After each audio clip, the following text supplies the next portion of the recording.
This is the Policy Digest, a Center for Policy Analysis podcast that explores how African societies are governed and how people and their leaders are shaping the future of their communities.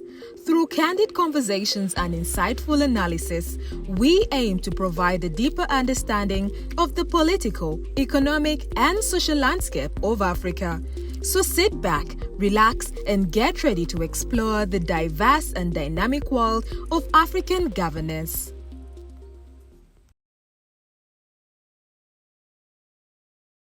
Hello, my name is Joseph and I'm the host of the Policy Digest. Now, here what we do is simple. We tell the stories of Africans that are shaping the futures of their communities. And in this episode, we'll be looking at the situation in South Sudan, and we're joined by Galdino Ojok, who is the Executive Director of the South Sudanese Network for Democracy and Elections, SSuNDE. You're most welcome, Galdino. Thank you, Joseph. It's an honor to have you here in Kampala. Thank you. Kampala is nice, and it's good to connect with you guys. I hope you're enjoying the atmosphere in Kampala. Yes, indeed. And maybe before we start this off, we wanted to know what work does the South Sudan Network for Democracy and Elections do? Thank you very much. The South Sudanese Network for Democracy and Elections was established in 2009, and basically it was established as a domestic observation network in order to observe the 2010 Sudan general elections and then the 2011 referendum, which led to the independence of South Sudan. It is composed of 150 civil society organizations. Oh, that's quite a huge consortium. It's a huge one, 150 is a huge number. Yeah, 150 civil society organizations and 15 civil society organizations from this 150 in each of the 10 states. So each of the 10 states have 15 member organizations. And we are structured that we have state steering committees from the 15 member organizations. And these 15 member organizations are also present in the counties. So in each state is divided into a number of counties, maybe 3, 4, 5, 10. So these civil society organizations also form what we call the county coordinating committees. The intention is to be present in all the polling stations. Observation is not a simple task. Oh yeah, so you have to be in all the polling stations. Yes, everywhere. Yeah, so that's why we have that structure, and we continue to maintain that structure to date. But after the 2010 election and 2011 referendum, the two major events, SSuNDE actually moved to incorporate all issues around governance. So we currently do some parliamentary observation. Parliamentary monitoring. We are also engaged in issues to do with good governance in general, basically civic education, actually trying to reach out to people on their roles and responsibilities vis-a-vis issues of the nation. So we have a number of programs that we have in our organization. We also empower the youth, empower women, and then also empower people with disabilities to ensure that they participate effectively in democratic processes. Oh, that's quite a lot of work. Yeah, and I'm going to be asking some questions about the nature of the parliament in South Sudan. But before we go to that, recently reports from international observers, but also from South Sudan itself, reported that the election that was scheduled this year was postponed to an extra 2 years.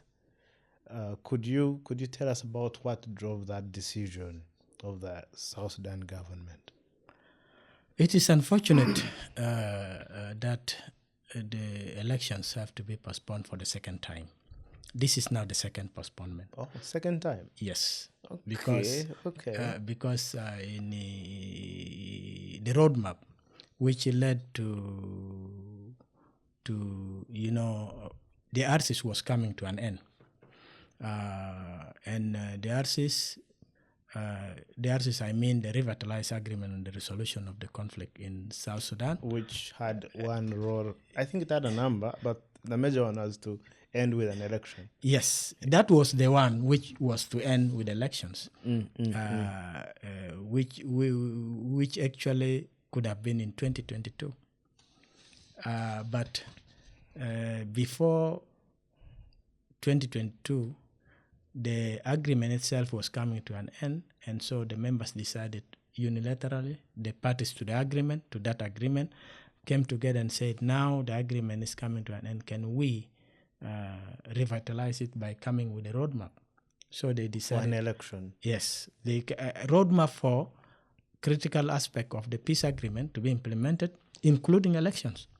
So that was the first postponement in 2022. And again, when it was postponed that elections will be conducted in December 2024, we in the civil society were not happy with the postponement. Still in 2022? In 2022. We had wanted the government to come up with the best way of how. We knew the postponement was going to happen, yes, but we wanted some of the steps, what we call some of the benchmarks, to be put in place so that if it is postponed, then those benchmarks could be followed. We wanted some sort of saying what was the reason for not implementing it, for the elections not to be conducted in the first place. When we know the reason, for instance, resources could have been the reason, the main one, that there were no resources. We wanted in the civil society to say if it has to be postponed, then there should be a source of resources to be earmarked. If it means it should come from the oil, then we said every month from the oil sales, maybe this amount of money, 5%, 2% should go for elections. Unfortunately, that did not happen. And we tersely oppose it, but they went ahead. This time, this postponement again, we knew it was going to happen because the critical aspect of the electoral cycle have not been met. Oh, yes. Yeah. Besides the formation of the National Election Commission and the establishment of the appointment of the subcommittees at the state level, state high committees, there was nothing moving forward. The offices for the national elections were not in place, especially in the state. The staffing, and you mentioned it, the civic and voter education materials, or even nothing was done along all those lines. We knew, yes, it will be postponed, but this time we had wanted the government to call us so that we sit with them and we tell the government, if you are postponing, we need first to know how much time do we need to work on these remaining parts for the conduct of election.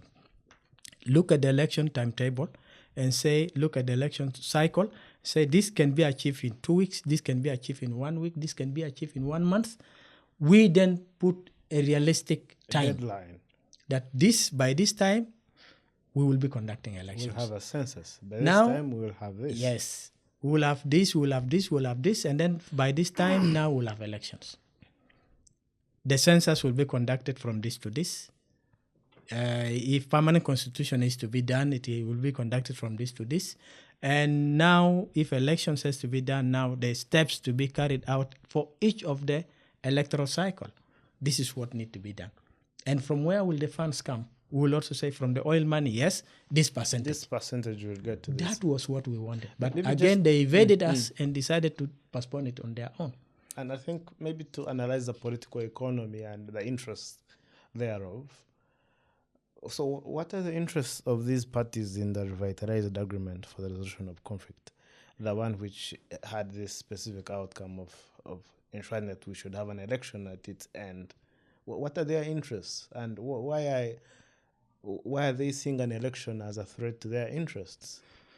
If you look at the causes of trouble and conflict in South Sudan, especially the 2013 war. The causes of this war are two to me. The main one was elections itself, because elections were supposed to be conducted in 2015. And as an internal arrangement within the ruling party, the SPLM, they are supposed to go for their own elections to elect the flag bearers for the party. Internally within the Internally. SPLM. And that still didn't happen within that political yes, party. and that caused the war in 2013, which actually continued in 2016 and even led to the current agreement that we are talking about, the RARCSS. But if you ask, why are they so much obsessed with leadership? Because leadership comes with power and resources. And access to And the main one is actually they are fighting for access to resources. So they think elections are going to... So now with the elections coming, definitely, the stakes are very high. The losers will have to go home. Oh, yeah. And they don't want to lose. Nobody wants to go home as well. So you can see how elections is a threat. Even up to now, the reason why it has been continuously postponed is simply because elections will come with some changes.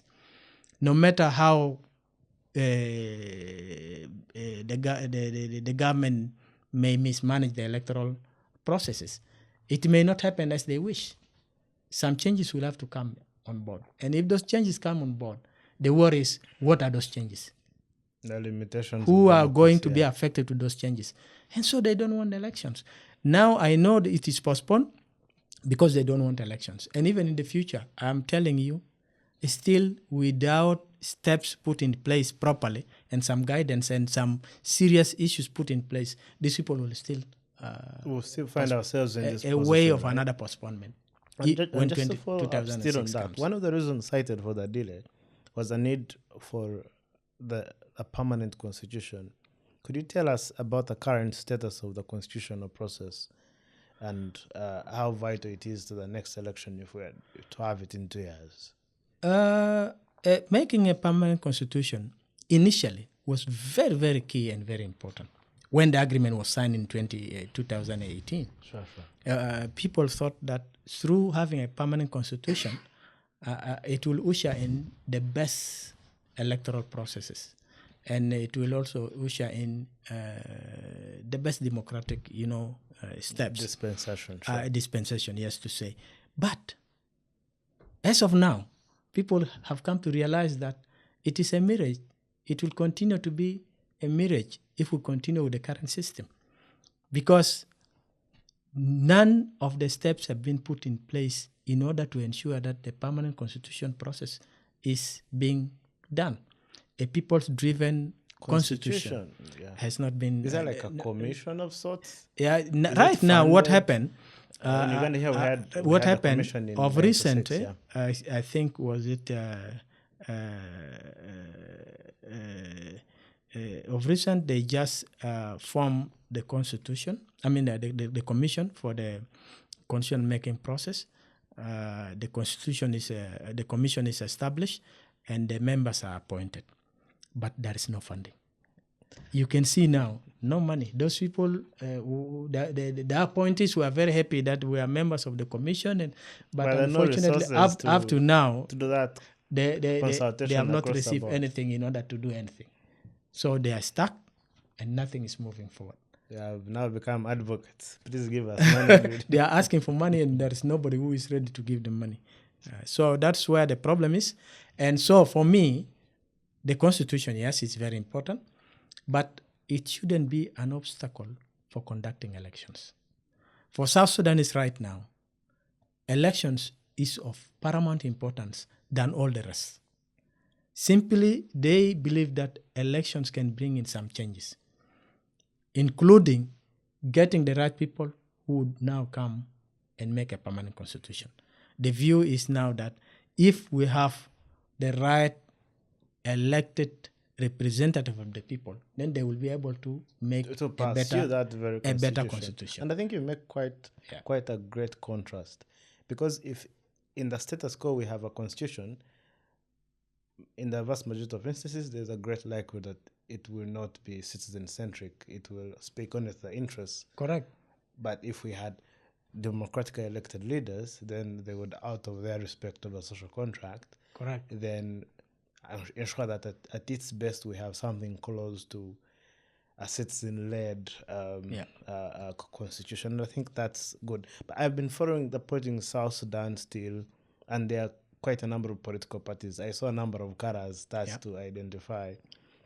How has the delay in this election been received by the general public and political parties?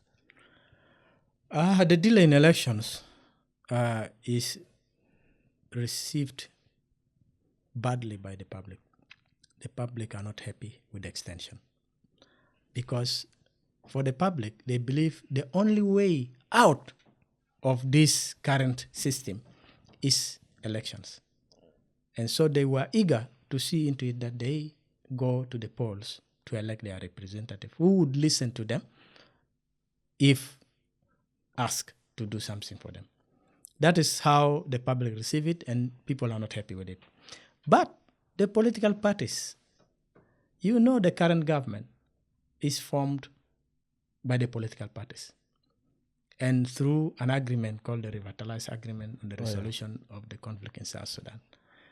These people are not elected by the people. So they knew they came to the leadership level through an agreement. And so they are sticking to this agreement for their survival. Most of these leaders, the leaders of these political parties, are actually holding positions. And very few political parties we have interacted with are seriously concerned that having no elections is not good. But most of the political parties, including the major opposition parties like the one under IO, I think they are happy with the extension because it also extends their life in the government. That's where the problem is right now. We have political parties happy with the extension because they are staying in power is not disturbed, and we have the people who said, you are staying in that power, you are not mandated by us, you are not listening to us, you need to be out. And the only thing for you to leave that place is through elections. Right. No, that's what's happening. Yeah. I really hope elections come soon. And still, one of the factors that were cited was that South Sudan has not had a census since 2008. And at the moment, like you said, have they communicated any plan to work around those statistics? Because for any credible election to happen, you need to know who is going to vote. You're absolutely right. For elections to happen, the population is paramount. Because geographical delimitations is based on the number of people, mostly. Although the geography and the terrains also had got certain impact. But mostly, it is based on the number of people. You should have certain number of people to form a constituency. We had our previous constituency when Sudan was one. But it has changed. We are now an independent country. And the conduct of the census could have been a priority. It could have been done immediately after the declaration of independence. Yeah, the first thing to do could have been, now we are an independent nation, we need to conduct our own census. That was not done. And this actually goes back to lack of seriousness from the leadership and the government. Yes, because I don't know, how are they planning for... Now, the real question is... For the state without because very clear statistics. The same question has been coming always wherever we gather to discuss issues of elections in South Sudan. Yes, we know geographical delimitations are very, very important. But given the conduct of the government now, unable to fund the National Bureau of Statistics to conduct the census because they continue to say there's lack of funds. And the people of South Sudan, as much as they know, they said the census is key for geographical delimitation, but if it cannot be done, then the old constituencies and the old census from Sudan can still be used and elections conducted. In fact, that was the last thing the people said.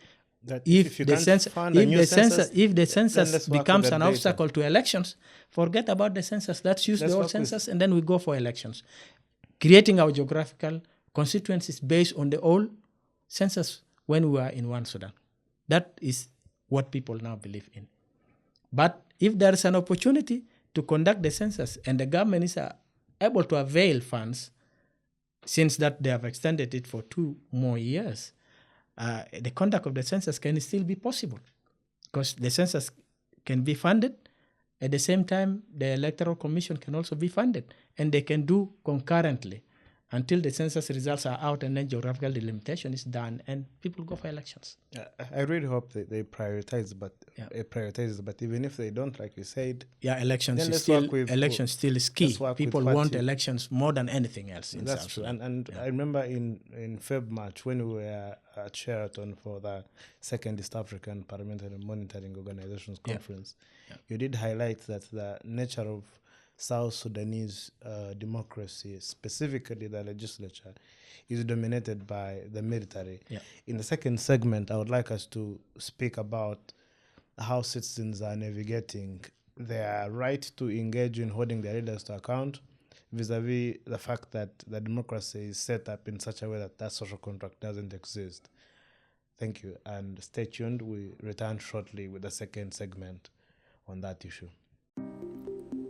You are listening to the Policy Digest, a Center for Policy Analysis podcast that explores how African societies are governed and how people and their leaders are shaping the future of their communities.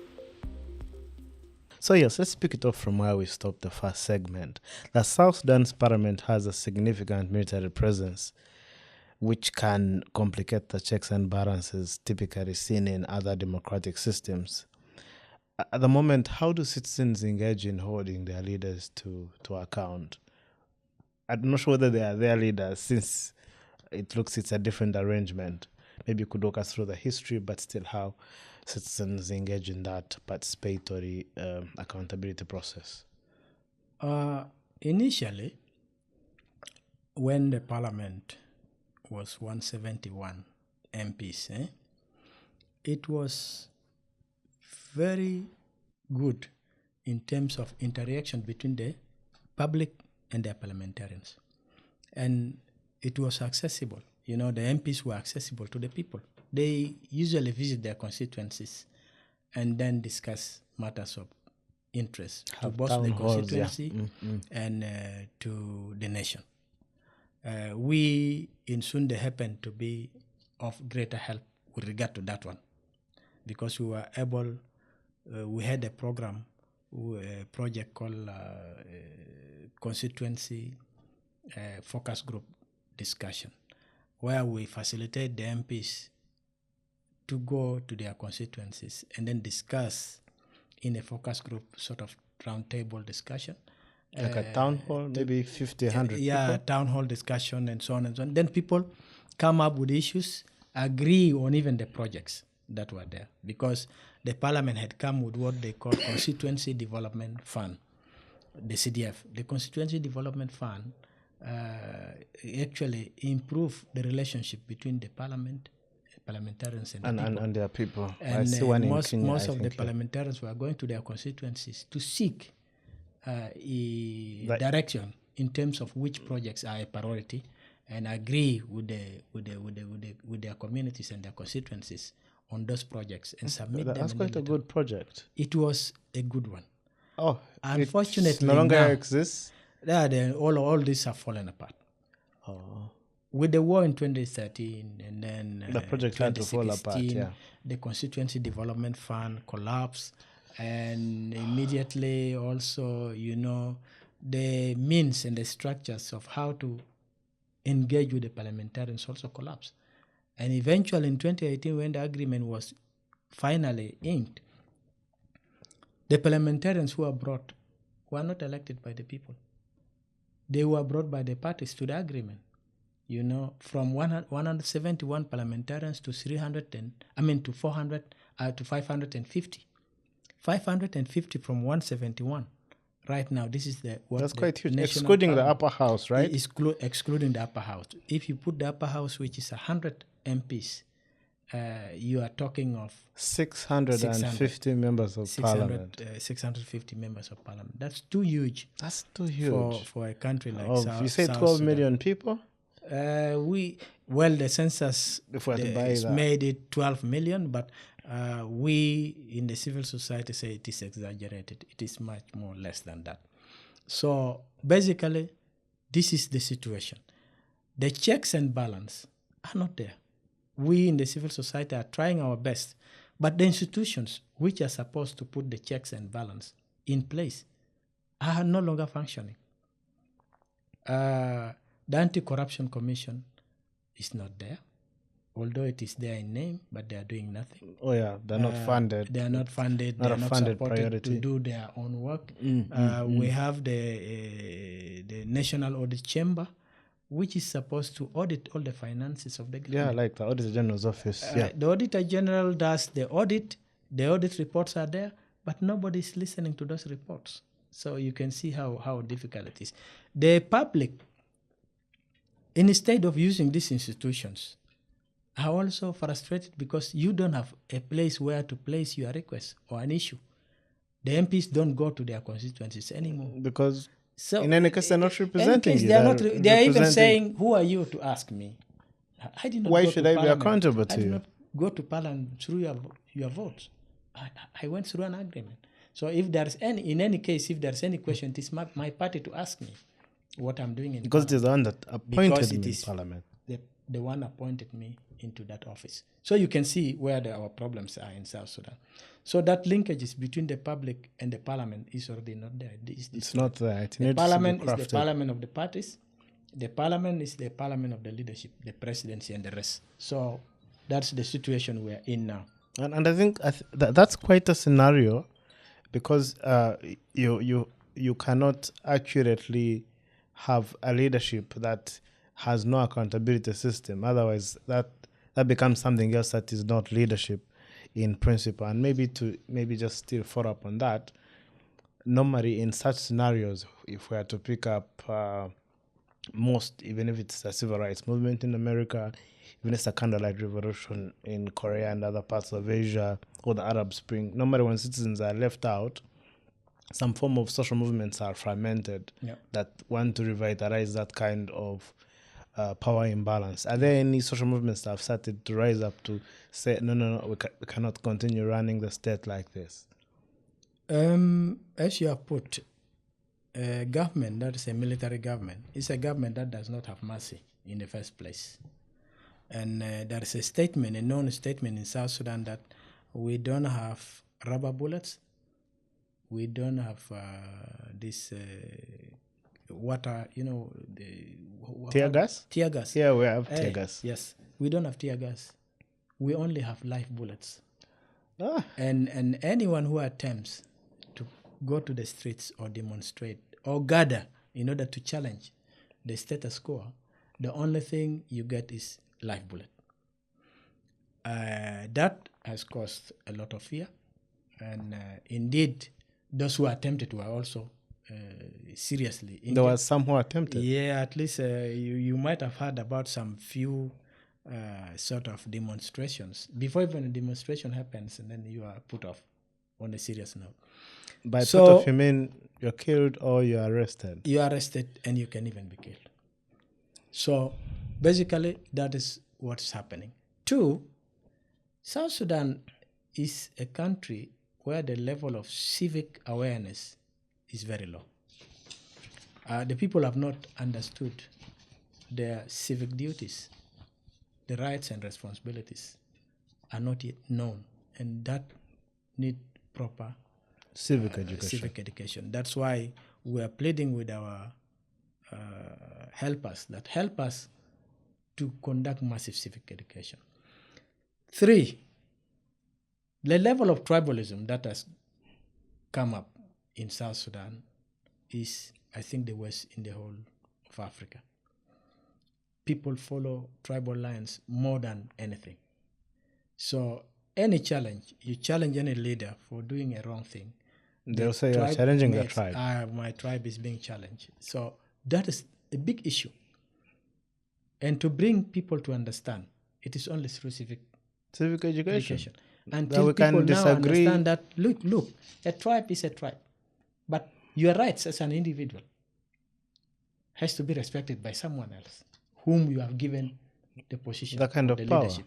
You have given power on your behalf. So this issue of the tribe, please throw it away. We have still a long way along that line. So you challenge certain policies, it is misinterpreted that you are challenging a tribe. You challenge certain acts which are not constitutionally correct or legally correct, they will always be interpreted that you are challenging the tribe. And because the people are not civil educated, they will buy that frame. They will buy immediately because the level of their civic awareness is still low. Maybe what kind of work are you doing as SSuNDE in bridging this knowledge gap? We have been trying very, very hard together with our members of the civil society organizations to ensure that we reach out to our people and talk with them, especially in terms of making them understand their civic rights and duties. But we were, even up to now, we are affected a bit by lack of funding. You know, most donors no longer feel good to fund civic activities, democratic activities in South Sudan because of the behavior of the system itself. So we are losing a number of donors there, and we are yet to convince them that the only way for change to happen is to support us, for us to continue with the civic and voter education. Another difficult thing in terms of is the civic and the political space, especially the civic space. For NGOs. For NGOs, for us civil society organizations. You know, the National Security Bill that has been passed recently by the Parliament, and then it is although the President did not sign, but they said after 30 days, after 60 days, if the President doesn't sign, then it becomes law. Mm-hmm. So this is another thing. Article 54 and Article 55 the National Security the Bill. National Security Act actually gives powers to them to arrest without warrant.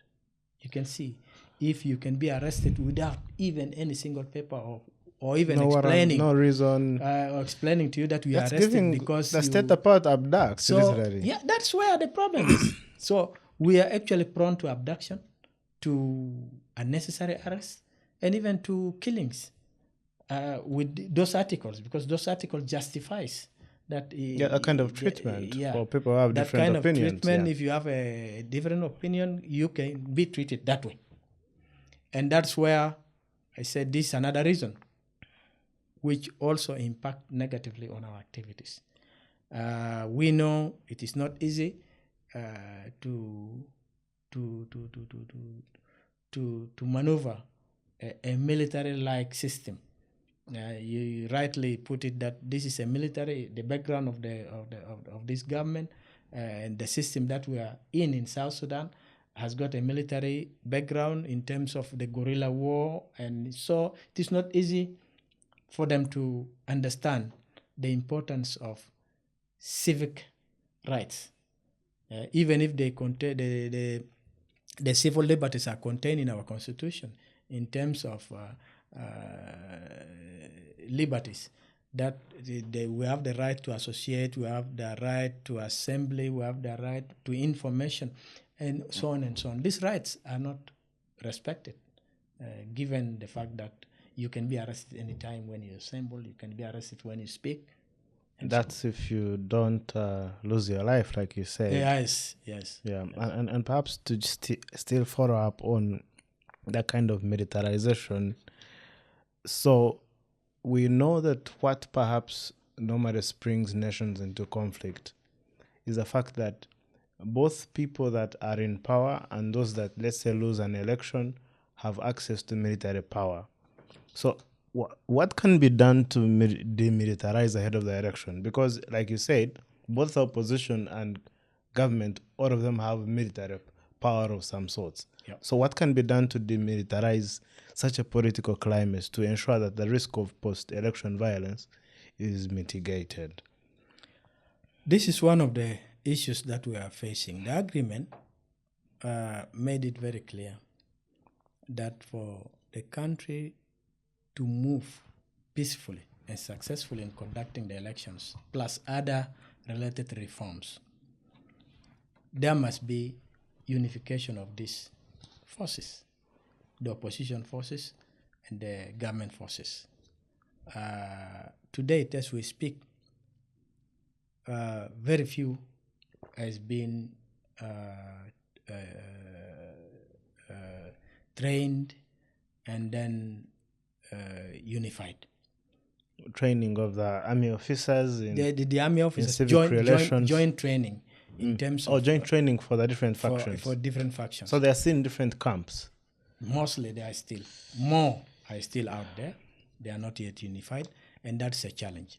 Even when we were saying let elections be conducted, one question remains: how election security will be maintained? What happen without a unified without military unified with forces? one commanding center? Without one single command, how will it be possible?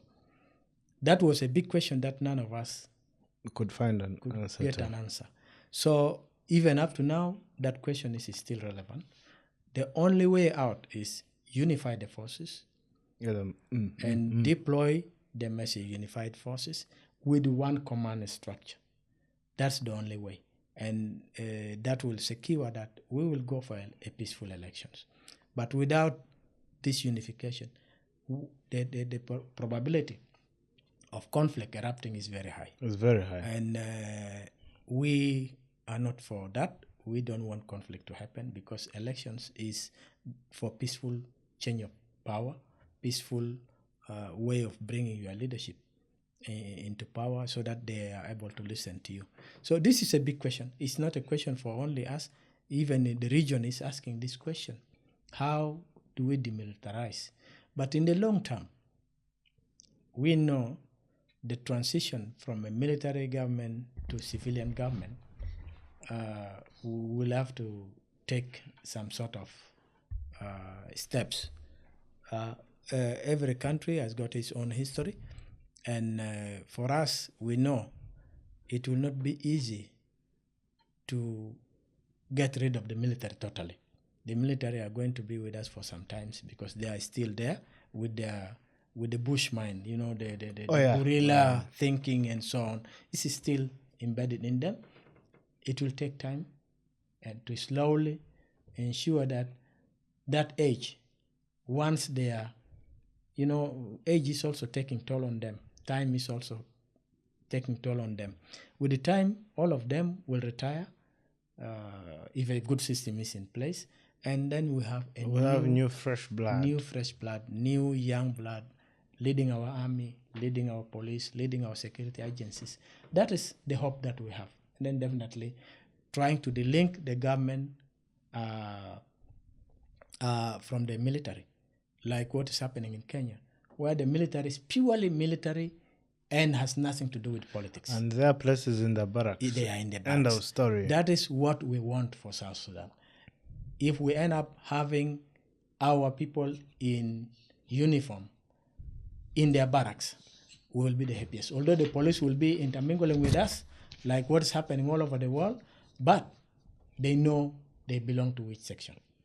And that intersectionality can only be avoided if, I think, the Constitution separates that kind of power. Those ones, clearly. And maybe as we close, I understand that the civil society in South Sudan is operating in a very, very, very difficult environment.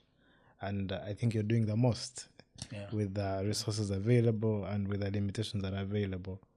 Do you have that one parting shot to that person who still believes in South Sudan, that one child in Jonglei, that one child in Juba? Do you have that one word you can tell them about what future you see for South Sudan? I think my hope is a bright future for South Sudan. We have history on our side. Countries have come. Dictators have come, but they have gone. So if we look at lessons across the globe, we shouldn't despair seriously, but we should work hard in order to have the democracy we want for a country that we have loved so dearly. So our people should not lose hope at all.